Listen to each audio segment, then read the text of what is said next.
हम लोग ये दोहा कर रहे थे, बुद्धिहीन तनु जानिके सुमिरो पवन कुमार, बल बुद्धि विद्या देहु मोहि हरहु कलेश विकार। बल होता है योद्धा में, बुद्धि होती है सेवक में, और विद्या होती है ज्ञानी में। एक ये अलग तरीके का एक ये समन्वय बना है हनुमान जी में।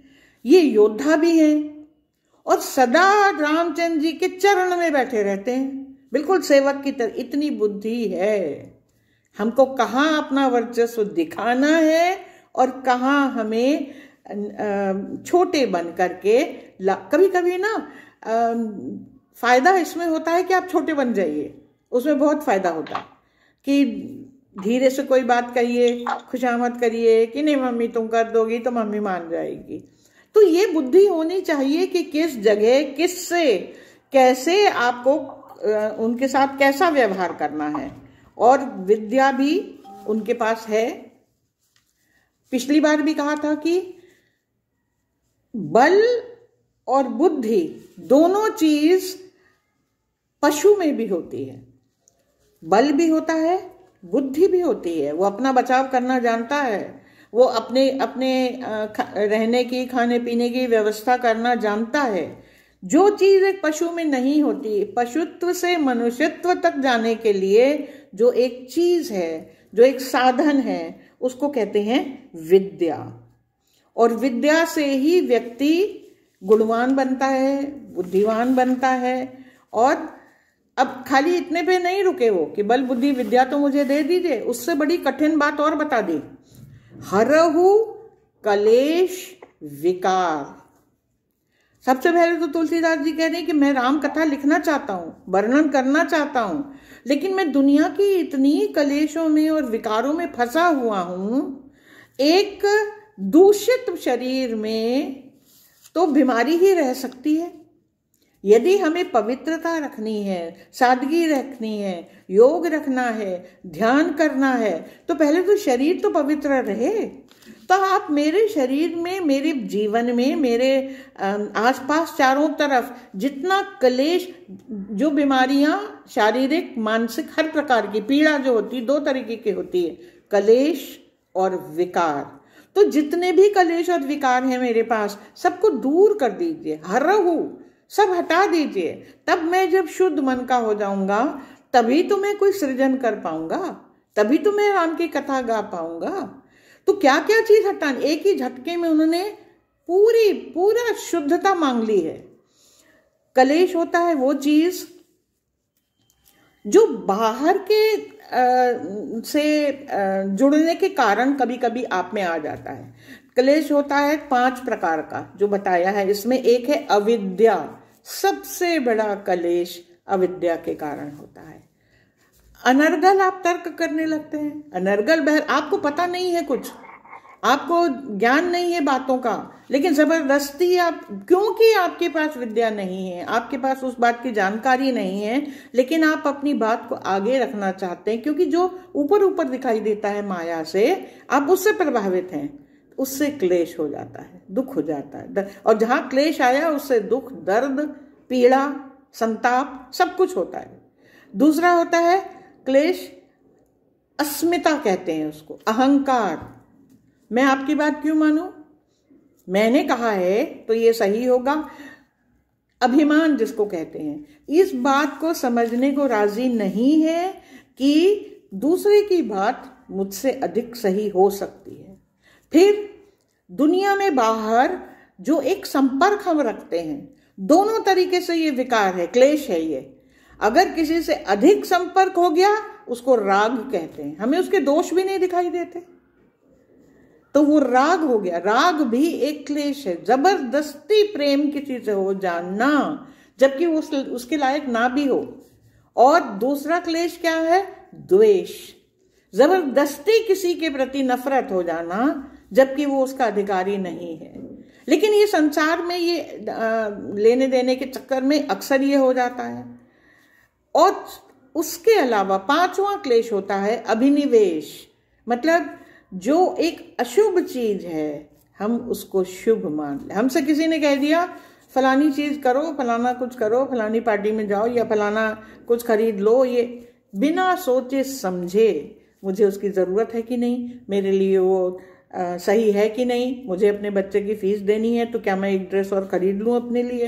अरे सोचना समझना कुछ नहीं है। शुचिता पवित्रता एक जगह गई, हमने एक निर्णय ले लिया और अशुचिता अपवित्रता अमंगलता को स्वीकार कर लिया। ये अभिनिवेश सबसे बड़ा क्लेश है। तो ये सारे क्लेश तो समाज में जो आप इंटरेक्शन होता है ना, लेना देना, उससे उत्पन्न होते हैं। उससे भी बढ़ के दुख और दर्द और परेशानी के कारण क्या है? विकार। विकार तो हमारे अंदर से उत्पन्न होते हैं, इसमें बाहर वालों को कुछ लेना देना नहीं। ये हमारा मन जो हमारी बुद्धि को प्रभावित कर देता है, हम खुद ही इनको बना लेते हैं। और विकार 6 प्रकार के बताए हैं। सबसे पहला कि कोई चीज को उत्पन्न हो जाना। क्या चीज उत्पन्न हो गई? हमारी आकांक्षा इतनी उत्पन्न हो गई, हमारी उम्मीदें इतनी अधिक, अरे नहीं पूरा कर। आपका हस्बैंड की अगर कमाई अगर 4,000 है और हम 7,000 से उससे एक कोई चीज द्रव्य मांग रहे हैं, ये उचित नहीं है। ऐसी इच्छा को उत्पन्न ना होने दीजिए। लेकिन हम बिना सोचे समझे कोई भी चीज उत्पन्न कर लेते हैं। और फिर दूसरा विकार क्या होता है कि हम एक बड़प्पन दिखाना चाहते हैं, एक सत्ता वाले हैं। उसकी आवश्यकता नहीं है। हनुमान जी को देखिए ना, सादगी में कितनी खूबसूरती है, लेकिन नहीं, जबरदस्ती। अच्छा दिखने में, महत्व दिखाने में कोई हर्ज भी नहीं है, लेकिन जबरदस्ती जब ना उसकी आवश्यकता है और ना आपके पास उतना साधन है, जबरदस्ती सत्ता दिखाना। फिर बदलते रहना घड़ी घड़ी। इससे क्या होता है? झूठ, दूसरों के प्रति द्वेष, ये सारी चीजें बढ़ जाती हैं कि हम नहीं ऐसा था, नहीं ऐसे, ऐसा नहीं कर, कोई दृढ़ता नहीं है, कोई नियम नहीं है, कोई एक लीक पर हम नहीं चलते हैं। वो तीसरी और भी क्या विकार होते हैं? अनावश्यक रूप से बढ़ाते रहना, अनावश्यक रूप से घटाते रहना। स्वास्थ्य पर बड़ा असर हो जाएगा। बिना बाती, हमको नहीं आवश्यकता है चीज की, हमारे परिवार को नहीं आवश्यकता है लेकिन हम किन्हीं कारणों से प्रभावित होकर के ज्यादा ज्यादा ज्यादा ज्यादा संचय भी करेंगे, खर्च भी करेंगे। और फिर या तो फिर किन्हीं चीजों में घटना।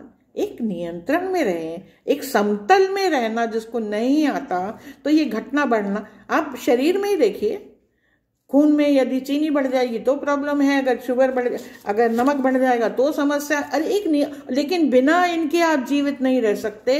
हर चीज एक नियंत्रण में, समतल में रहेगी। ऐसे ही भावना समतल में रहेगी, तभी आप सुखी रूप से जीवित रह सकेंगे। और इसी से क्या होता है? कई चीजें नष्ट हो जाती हैं। कई लोगों ने यह भी कहा है कि विकार में काम, क्रोध, लोभ, मोह आता है। ये सब आप जानते हैं इनका क्या मतलब होता है। और हनुमान जी तो वानर हैं, वनवासी हैं। सरलता, सुगमता, शालीनता, स्थिरता, समतलता के प्रतीक हैं। कोई चीज की अति उनमें नहीं होती। तो हम आपसे प्रार्थना कर रहे हैं, क्योंकि आप समान रूप से क्लेश और विकार से अभिन्न हैं, अलग है, बिल्कुल भिन्न है, बिल्कुल। तो आप ही हमें ये प्रदान कर सकते। और जब आप ये हमें प्रदान कर देंगे, अभी तो ये दोहा चल रहा है, ये अनुनय विनय चल रही है हनुमान जी से। जब इतनी विनती कर ली तुलसीदास जी ने, तब फिर प्रार्थना शुरू करी। अब चौपाइयां शुरू होती हैं। अनुनय विनय करने के बाद उन्होंने हनुमान जी की फिर प्रार्थना करनी शुरू की। जय हनुमान ज्ञान गुण सागर, जय कपीश तिहुँ लोक उजागर।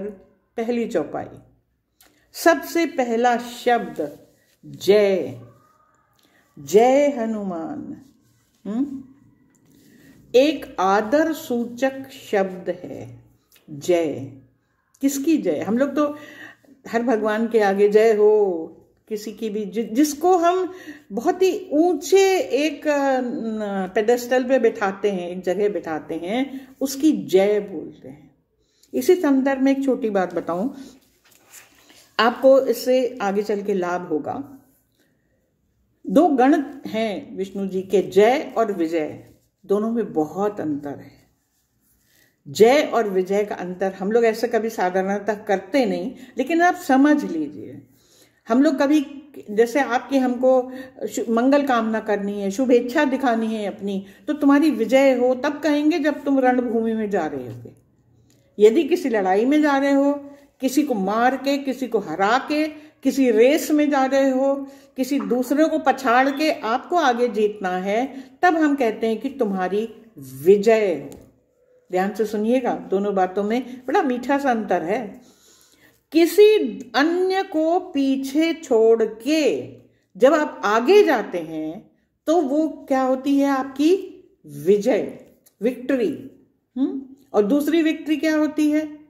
अंग्रेजी में एक ही शब्द है, जय के लिए भी विजय के लिए भी। विजय किसी को हरा के आगे बढ़ जाना, जीत जाना, बहुत अच्छी बात है, बहुत बढ़िया। लेकिन ये थोड़ा नीचे स्तर की जीत है।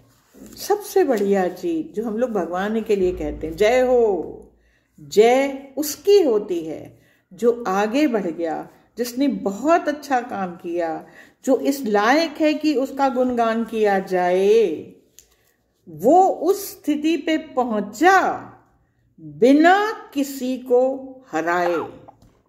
आजकल के ये जो मॉडर्न गुरु ये शास्त्रों का जो अनुवाद करने लगे हैं, बड़ा अच्छा वर्ड उन्होंने भी यूज किया, विन विन सिचुएशन। तुमको भी नहीं पछाड़ेंगे, तुमको हारने नहीं देंगे और हम जीत जाएंगे। ये जय का मतलब होता है। आपकी इतनी प्रतिभा, इतनी महिमा, इतना बखान, इतनी आप में विशेषताएं, तो आप बिल्कुल महान हो गए। लेकिन आपने अपने महान बनने में किसी को नीचा नहीं दिखाया, किसी को पीछे नहीं छोड़ा। और आप अपने जीवन में चारों तरफ नजर घुमा के देख लीजिए, जो विजय प्राप्त करता है, आप कमजोर पड़ गए, किसी कारण उसने आपको हरा दिया, वो विजयी हो गया। लेकिन विजय ज्यादा देर टिकती नहीं है। आपने अगर अपने बल पे कुछ अर्जित करा तो आप जयी हो गए, और तब आपका कोई कुछ नहीं बिगाड़। जो विजयी हुआ वो तो फिर बाद में गिर भी जाएगा। लेकिन जिसने जय प्राप्त कर ली बिना किसी दूसरे को गिराए, आप खुद उठ जाएंगे, उसको जय कहते हैं। तो हर बड़े आदमी के, हर बड़े काम के लिए, हर बड़े चीज के लिए, हम भारत के लिए जब वंदना करते हैं, जय हे जय, कितनी बार जय आता है उसमें। इससे बड़ा कोई भाव नहीं है। कहीं ना कहीं रोमांच हो जाता है हृदय में जब हम जय हे जय हे जय बोलते हैं। वो विक्ट्री, वो जीत, वो ऊंचा दर्जा जो हमने बिना किसी को आहत किए हासिल किया है, वो जय होता है। तो सबसे पहला शब्द हनुमान जी के लिए, जय हनुमान। आपसे बढ़ के जयी है कौन? ज्ञान गुण सागर। आप ज्ञान भी है और गुण भी है। देखिए, एक सफल जीवन के लिए दोनों चीजों की आवश्यक। ज्ञानी तो रावण भी बहुत था, इतना ज्ञानी, सब शास्त्र आते थे उसको, शस्त्र विद्या आती थी, शास्त्र सब आते थे, गुण नहीं था उसमें। ज्ञानी होने का मतलब गुणी होना नहीं होता। ज्ञानी ज्ञान से आता है, नॉलेज इकट्ठा कर लेना, विजडम नहीं है, लेकिन लर्निंग नहीं है। नॉलेज है, लर्निंग नहीं है। तो गुण भी है आप में, हर तरीके का गुण है, जो अब आगे देखेंगे हनुमान चालीसा में, तो गुण ही गुण उनके बताए गए हैं। जय कपीस तिहु लोक उजागर। और आप जो हैं कपीश, कपि एक प्रकार की वानर जाति है। कई विजातियां भी होती हैं वानरों में, कई विजातियां, जो सबसे प्रमुख और प्रबुद्ध उस समय वानर जाति। अब ये तो जमाने पहले की बात है, कोई आज की बात तो है नहीं। कितनी प्रजातियां तो उस समय की लुप्त हो गई, विलुप्त हो गई हैं अब। तो इस जाति के ये जो वानर जाति, जो कि मनुष्य और वानर के बीच की जो एक थ्योरी ऑफ एवोल्यूशन में देखें जो एक लिंक है, वो भी धीरे धीरे लुप्त होता चला जा रहा है। हालांकि कहते हैं कि बाली वाली के जंगलों में अभी भी ये इस जाति के कुछ लोग हैं, लेकिन वो मनुष्य बनने की प्रक्रिया में हैं। उनकी पूंछ होती है 6 इंच बड़ी, अभी भी आज के दिन भी बाली के जंगलों में ये जाति पाई जाती है। लेकिन वो जैसे संसार का नियम है, परिवर्तनशील है संसार, सदियां बीत जाती हैं, तो बदल जाता है, रूप बदल जाता है। उस जमाने में जो कपि नामक वानर जाति थी, उसके कपि ईश्वर होता है जो सबसे बड़ा होता है, कपियों में जो सबसे बड़ा, कपि के ईश, वो आप हैं। और आप क्या हैं? देखिए, कुछ लोग होते हैं कि जैसे हमारे 10 दोस्त हैं, अब हम आपको ये कपीस का मतलब अभी समझाएंगे थोड़ी देर में।